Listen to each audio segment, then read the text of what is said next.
معنا الحج ابو كاسترو بده يحكي لكم تصريحه عن المباراة اللي انغلبنا فيها. يلا احكي. مع الأسف الشديد ما كنتش أتوقع إنه يكون لعبكم على هالشاكلة هذه. هذا بدون ميسي وبدون انيستا وبدون شو اسمه هذولاك الاخرين المجهوش. مين رافيكيتش؟ او هذاك أربعة اللي غيبوا. بوسكيتس لعب.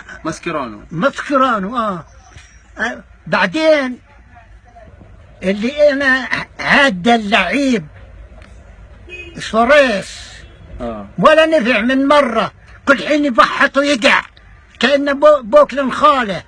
شايف والله الكل فيكم كل حين يزحق، ما فيكوش فايدة. الشب على الفاضي والله لولا انيستا خش في الشوط الثاني وغير مجرى اللعب، ولا في الاول في 10 دقائق يخششوا تخزوش وتخجلوش.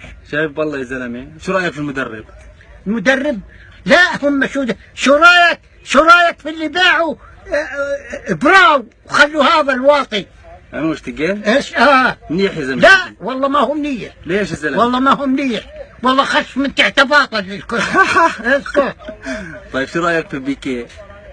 انا بيكي ولا بيعجبني فيهم ولا واحد الا ميسي. بس ميسي وبس، والباقي كله خص.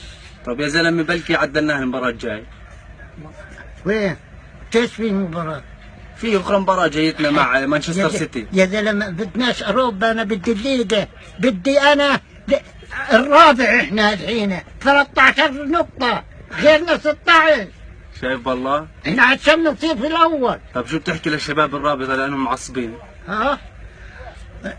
شو احكي لهم؟ شو بتحكي لهم انهم معصبين من النتيجه؟ يطولوا بالهم ولا شو؟ والله يعني تريثوا شويه، ممكن يحسوا ويذوقوا ويخزوا ويرجعوا. اللاعبين اللعيبه هذول